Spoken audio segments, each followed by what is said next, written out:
Hi all, welcome to I+ Training Solutions. ഞാൻ ആര്യ.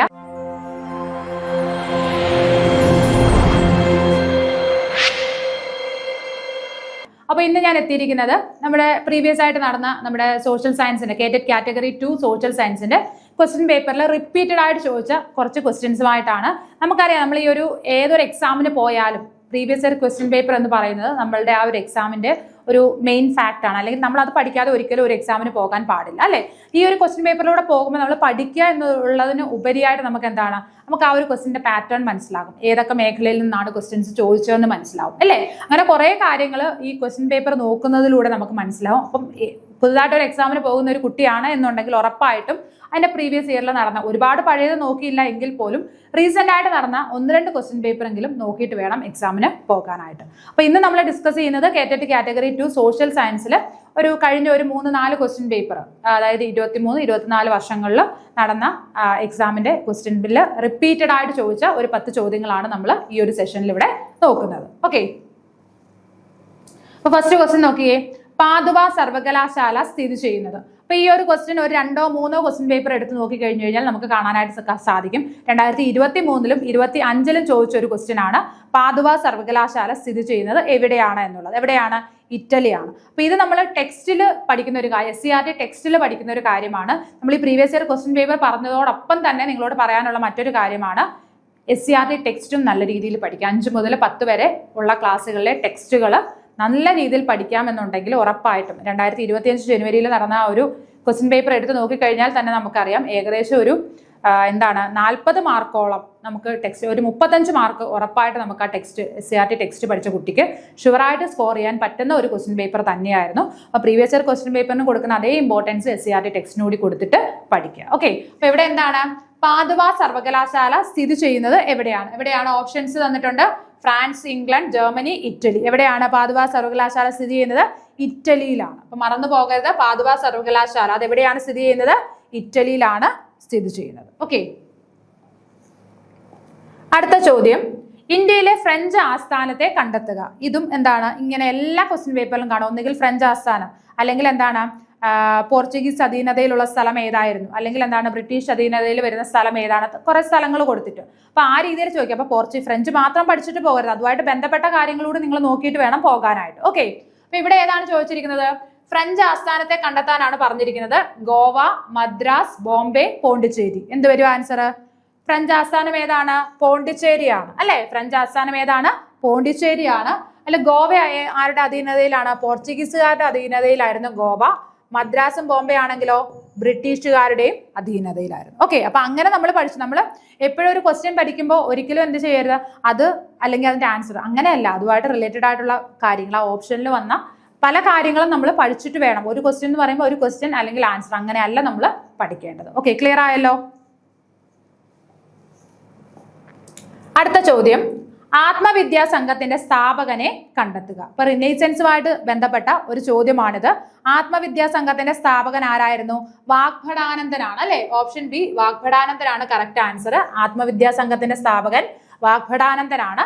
അപ്പൊ പിന്നീട് ഇവിടെ പറയുന്ന വൈകുണ്ഠസ്വാമികൾ. അപ്പൊ വൈകുണ്ഠസ്വാമികളുടെ സംഘടന ഏതായിരുന്നു? വൈകുണ്ഠസ്വാമികളുടെ സംഘടന സമത്വ സമാജമായിരുന്നു, അല്ലെ? സമത്വ സമാജം. വൈകുണ്ഠസ്വാമികളുടെ സംഘടന സമത്വ സമാജം.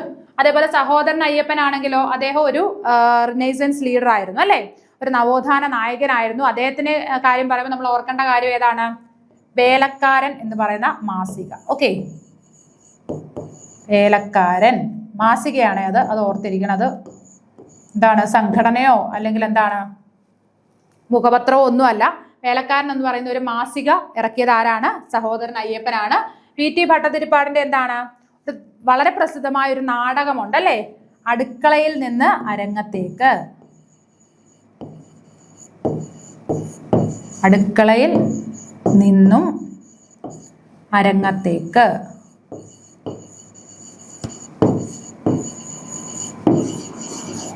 അപ്പൊ PT ഭട്ടതിരിപ്പാടിന്റെ വളരെ ഫേമസ് ആയിട്ടുള്ളൊരു നാടകമാണത്. ഓക്കെ, അപ്പൊ നമ്മളിവിടെ എന്തെല്ലാം കാര്യങ്ങൾ പറഞ്ഞു? വൈകുണ്ഠസ്വാമികള് സമത്വ സമാജമാണ്. വാഗ്ഭടാനന്ദനാണെങ്കിൽ അദ്ദേഹത്തിന്റെ എന്താണ് സംഘടനയായിരുന്നു എന്തെന്ന് പറയുന്നത്? ആത്മവിദ്യാ സംഘം, പിന്നീട് സഹോദരൻ അയ്യപ്പന്റെ മാസിക എന്താണ് വേലക്കാരൻ, PT ഭട്ടതിരിപ്പാടിന്റെ നാടകം ഏതാണ് അടുക്കളയിൽ നിന്ന് അരങ്ങത്തേക്ക്. ഓക്കെ, അടുത്ത ചോദ്യം, ഒരേ അളവിൽ മേഘാവൃതമായ സ്ഥലങ്ങളെ തമ്മിൽ യോജിപ്പിച്ച് വരയ്ക്കുന്ന സാങ്കല്പിക രേഖ. ഇത് ഓരോന്നും മാറിയും തിരിച്ചു ചോദിക്കും. ചിലപ്പോൾ ഐസോ ഹൈറ്റ് എന്താണെന്ന് ചോദിക്കാം, അല്ലെ ഐസോ നെഫ് ചോദിക്കാം, ഐസോ ബാർ ചോദിക്കാം, ഐസോ തേം ചോദിക്കാം. ഓക്കെ, അപ്പൊ ഇവിടെ ചോദിച്ചിരിക്കുന്നത് എന്താണ്? ഒരേ അളവില് മേഘാവൃതമായ സ്ഥലങ്ങളെ അല്ലെ മേഘാവൃതമായ സ്ഥലങ്ങളെ തമ്മിൽ യോജിപ്പിക്കുന്ന സാങ്കല്പിക രേഖ ഏതാണെന്നാണ് ചോദിച്ചിരിക്കുന്നത്. ഏതാണ് വരുന്നത്? ഐസോ നെഫ് ആണ് അല്ലെ, ഐസോ നെഫ്. ഇപ്പൊ നെഫ് നമ്മൾ എന്താണ് മേഘങ്ങളെ കുറിച്ചുള്ള പഠനം എന്താണ്? നെഫോളജി ആണ്. ഓക്കെ, അങ്ങനെ ഓർത്തിരിക്കുക. മേഘങ്ങളെ കുറിച്ചുള്ള പഠനം നെഫോളജി ആണ്. അപ്പൊ ഐസോ നെഫ്, ആ നെഫിൽ നിന്ന് പഠിക്കുക. നെഫ് മേഘങ്ങളുമായിട്ട് ബന്ധപ്പെട്ടതാണ്. ഇനി ഐസോ ബാർ ആണെങ്കിലോ ഒരേ അന്തരീക്ഷ മർദ്ദമുള്ള സ്ഥലങ്ങളെ തമ്മിൽ യോജിപ്പിച്ച് വരയ്ക്കുന്ന സാങ്കല്പിക രേഖ. അന്തരീക്ഷ മർദ്ദം,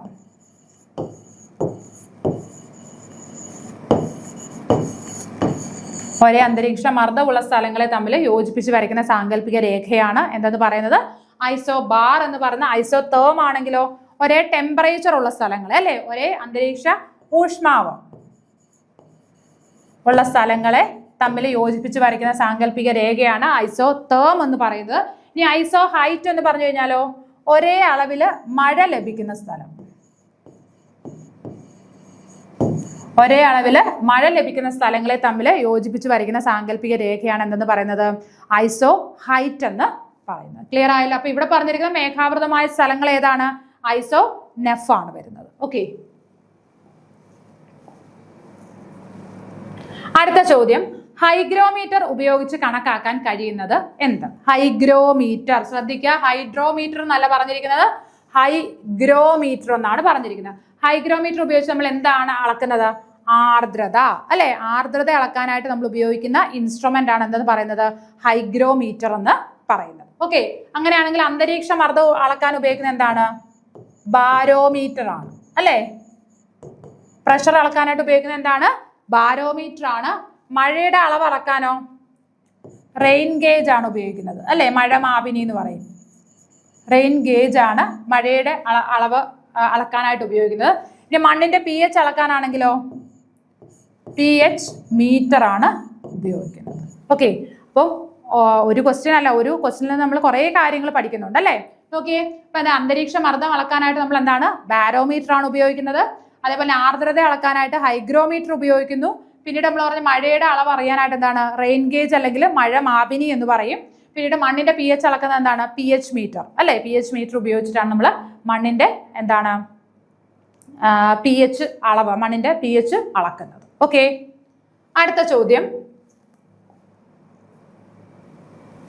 ഏറ്റവും വലിയ ഉപദ്വീപീയ നദി ഏത്? ഇത് ഒരു 2021-22 സമയത്തൊക്കെ എല്ലാ ക്വസ്റ്റ്യൻ പേപ്പറിലും കാണുന്ന ഒരു ക്വസ്റ്റ്യൻ ആയിരുന്നു. എന്താണ് ഏറ്റവും വലിയ ഉപദ്വീപീയ നദി ഏത് എന്നുള്ള ചോദ്യം. ഏതാണ്? ഗോദാവരിയാണ് അല്ലെ. പെനിൻസുലാർ റിവേഴ്സിൽ ഏറ്റവും നീളം കൂടിയ അല്ലെങ്കിൽ ഏറ്റവും വലിയ ഉപദ്വീപീയ നദി എന്ന് പറയുന്നത് ഏതാണ്? ഗോദാവരിയാണ്. അത് എല്ലാവർക്കും ഒരു കൺഫ്യൂഷൻ വരും, ഗോദാവരിയാണോ നർമ്മദയാണോ. അപ്പം എന്താണ് പടിഞ്ഞാറോട്ട് ഒഴുകുന്നത് വെസ്റ്റ് ഫ്ലോയിങ് ആയിട്ടുള്ളതിൽ ഏറ്റവും വലിയ നദി എന്ന് പറയുന്നത് ഏതാണ്? നർമ്മദയാണ്. എന്നാൽ പെനിൻസുലാർ റിവേഴ്സിൽ ഏറ്റവും വലിയ നദി ഏതാണ്? ഗോദാവരി തന്നെയാണ്. അപ്പൊ ആൻസർ വരുന്നത് ഏതാണ്? ഓപ്ഷൻ ബി ആണ്, ഗോദാവരി. ഗോദാവരിയാണ് കറക്റ്റ് ആൻസർ ആയിട്ട് വരുന്നത്. Option B Godavari. ഓക്കെ, അടുത്ത ചോദ്യം, ഇന്ത്യയുടെ കിഴക്കും പടിഞ്ഞാറും അതിർത്തികൾ തമ്മിൽ ഏകദേശം 30 ഡിഗ്രി രേഖാംശ വ്യത്യാസമാണുള്ളത്. ഈ സ്ഥലങ്ങൾക്കിടയിൽ പ്രാദേശിക സമയ വ്യത്യാസം എത്രയാണ്? അപ്പൊ എന്താണ് ചോദിച്ചിട്ടുണ്ടെങ്കിൽ കിഴക്കും പടിഞ്ഞാറും തമ്മിൽ അതിർത്തികൾ തമ്മിലുള്ള സമയ വ്യത്യാസം എന്ന് പറഞ്ഞാൽ 30 ഡിഗ്രിയാണ്. 30 ഡിഗ്രിയാണ് സമയ വ്യത്യാസം, രേഖാംശ വ്യത്യാസമുള്ളത്. എങ്കിൽ ഈ സ്ഥലങ്ങൾക്കിടയിലുള്ള പ്രാദേശിക നമ്മുടെ ഇന്ത്യൻ ടൈമിൽ എത്ര വ്യത്യാസം വരും എന്നാണ് ചോദിച്ചിരിക്കുന്നത്. അപ്പൊ ഇവിടെ നമ്മൾ കണക്ക് കൂട്ടേണ്ടത് 15 ഡിഗ്രി എന്ന് പറയുന്നത് നമ്മൾ 1 മണിക്കൂറായിട്ടാണ് എടുക്കുന്നത്. 15 ഡിഗ്രി എത്രയാണ്? 1 അവർ ആണ്. അങ്ങനെയാണെങ്കിൽ ഇവിടെ 30 ഡിഗ്രി എന്ന് പറയുമ്പോൾ എത്ര മണിക്കൂറായിരിക്കും? 2 അവേഴ്സ് ആയിരിക്കും അല്ലേ. 15 ഡിഗ്രി 1 മണിക്കൂറായിട്ടാണ് എടുക്കുന്നത്. അങ്ങനെയാണെങ്കിൽ 30 ഡിഗ്രി എത്രയായിരിക്കും? 2 അവേഴ്സ് ആയിരിക്കും. അപ്പൊ ഇവിടെ ആൻസർ വരുന്നത് ഏതാണ്? ഓപ്ഷൻ എ ആണ്, 2 മണിക്കൂറാണ്. അപ്പം കിഴക്കും പടിഞ്ഞാറും അതിർത്തികൾ തമ്മിലുള്ള ഏകദേശ സമയ വ്യത്യാസം 30 ഡിഗ്രി ആണ് എന്നുണ്ടെങ്കിൽ നമ്മുടെ ഇന്ത്യൻ സ്റ്റാൻഡേർഡ് സമയത്തിൽ എത്രയാണ്? 2 മണിക്കൂർ വ്യത്യാസം കാണും ഈ രണ്ട് സ്ഥലങ്ങളും തമ്മിലായിട്ട്. ഓക്കെ,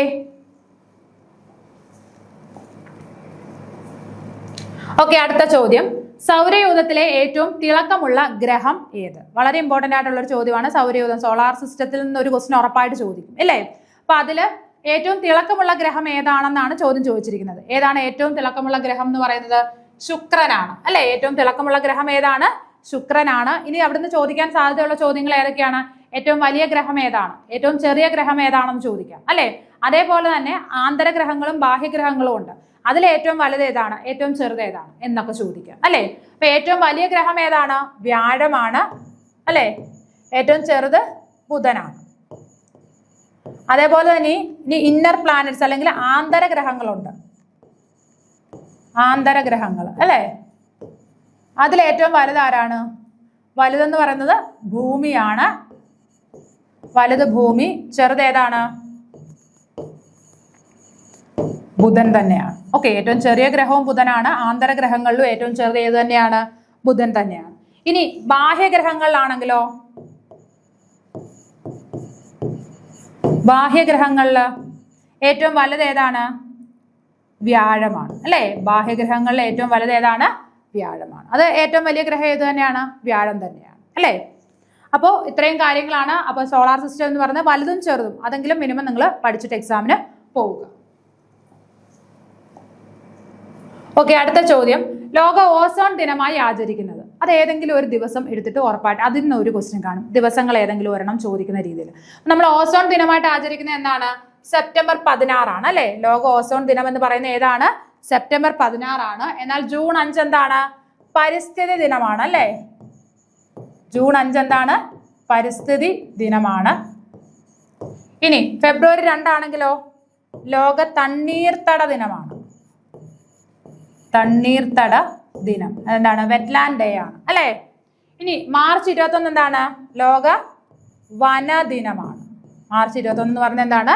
ലോക വനദിനമാണ്. അപ്പോൾ ജൂൺ 5 പരിസ്ഥിതി ദിനം, എൻവയോൺമെന്റൽ ഡേ ആണ്. ഫെബ്രുവരി 2 തണ്ണീർത്തട ദിനം അല്ലെങ്കിൽ വെറ്റ്ലാൻഡ് ഡേ ആണ്. ഇനി മാർച്ച് 21 എന്ന് പറയുന്നത് എന്താണ്? ഫോറസ്റ്റ് ഡേ അല്ലെങ്കിൽ വനദിനമാണ്. അപ്പം എല്ലാ ദിവസങ്ങളും നമ്മൾ ഓർത്തിരിക്കണം. മാർച്ച് 21, പിന്നെ ആ മാർച്ച് 21 പഠിക്കുമ്പോൾ 22 പഠിക്കണം. എന്താണ്? ജലദിനമാണ്. മാർച്ച് 22 എന്താണ്? ജലദിനമാണ്. ഇനി മാർച്ച് 23 ആണെങ്കിലോ? കാലാവസ്ഥാ ദിനമാണ്. അത് മൂന്നും കൂടെ ഒരുമിച്ച് അങ്ങ് പഠിക്കണം. ഓക്കെ, അപ്പൊ മാർച്ച് 21, 22 വനം, ജലം, കാലാവസ്ഥ അത് മൂന്നും കൂടെ ഒരുമിച്ച് പഠിക്കുക. ഓക്കെ, അപ്പൊ ഇത്രയും കാര്യങ്ങൾ ക്ലിയർ ആയി എന്ന് വിശ്വസിക്കുന്നു. അങ്ങനെ നമ്മൾ ലാസ്റ്റ് ക്വസ്റ്റ്യനിലേക്ക് എത്തിയിരിക്കുകയാണ്. ഇന്ത്യയിൽ അവസാനമായി ജനസംഖ്യാ കണക്കെടുപ്പ് നടന്ന വർഷം ഏതാണ്? ഈ സെൻസസുമായിട്ട് ബന്ധപ്പെട്ട് കുറെ ക്വസ്റ്റ്യൻസ് ചോദിച്ചിട്ടുണ്ട്. കാരണം എന്താണ്? 2011 ഏറ്റവും അവസാനമായിട്ട് സെൻസസ് നടന്നത്. അതിനുശേഷം എന്ത് നടന്നിട്ടില്ല? സെൻസസ് നടന്നിട്ടില്ല. സ്വാഭാവികമായിട്ട് നമ്മൾ എന്ത് ചിന്തിക്കും? 2011 സെൻസസ്, അപ്പൊ 21 ഒരു സെൻസസ് നടന്നിട്ടുണ്ട്. അപ്പൊ എല്ലാവരും എന്ത് ചെയ്യും? 21 എന്നൊരു ആൻസറിലേക്ക് എത്തിച്ചേരും. പക്ഷെ എന്താണ്? 2011 തന്നെയാണ് ലാസ്റ്റ് സെൻസസ് നടന്നത്. 21 നടക്കാതിരിക്കാൻ കാരണം എന്താണ്? കൊറോണ വൈറസിന്റെ പ്രശ്നങ്ങളൊക്കെ കാരണം കൊണ്ട് എന്ത് സംഭവിച്ചു? 21 സെൻസസ് നടന്നിട്ടില്ല. ഓക്കെ, അപ്പൊ ഇവിടെ ആൻസർ വരുന്നത് ഏതാണ്? 2011 ഉത്തരവായിട്ട് വരുന്നത്. ഓക്കെ, അപ്പൊ ഇത്രയും ക്വസ്റ്റ്യൻസ് ആണ്. അപ്പൊ ഇതിൽ കുറച്ച് ക്വസ്റ്റ്യൻസ് മാത്രമാണ്, എല്ലാം നമ്മൾ ഇതിൽ ഉൾക്കൊള്ളിച്ചിട്ടില്ല. വളരെ കുറച്ച് ക്വസ്റ്റ്യൻസ് മാത്രമാണ് ഈ റിപ്പീറ്റഡ് ക്വസ്റ്റ്യൻസിൽ നമ്മൾ ആഡ് ചെയ്തിട്ടുള്ളത്. അപ്പൊ എല്ലാവരും ഈ ഒരു രീതിയിൽ ക്വസ്റ്റ്യൻ പേപ്പർ നല്ല രീതിയിൽ അനലൈസ് ചെയ്യുക. അതോടൊപ്പം തന്നെ ക്വസ്റ്റ്യൻ പേപ്പർ മാത്രമല്ല, SCERT ടെക്സ്റ്റിന് അതിൻ്റെതായ ഇമ്പോർട്ടൻസ് കൊടുത്ത് തന്നെ പഠിക്കുക. നിങ്ങൾക്ക് ഈ ഇപ്പോൾ നടന്ന ക്വസ്റ്റ്യൻ പേപ്പർ എടുത്ത് നോക്കി കഴിഞ്ഞാൽ തന്നെ വളരെ വ്യക്തമായിട്ട് മനസ്സിലാക്കാൻ കഴിയും. 5 മുതൽ 10 ക്ലാസ് വരെയുള്ള SCERTയുടെ സോഷ്യൽ സയൻസിന്റെ ടെക്സ്റ്റ് പഠിച്ച ഒരു കുട്ടിക്ക് ഉറപ്പായിട്ട് നല്ല രീതിയിൽ മാർക്ക് സ്കോർ ചെയ്യാൻ ഈ ഒരു ക്വസ്റ്റ്യൻ പേപ്പറിൽ കഴിഞ്ഞിട്ടുണ്ട്. അപ്പോൾ എല്ലാവരും നന്നായിട്ട് പഠിക്കുക. വീണ്ടും മറ്റൊരു വീഡിയോയിൽ വീണ്ടും കാണാം. Okay, thank you.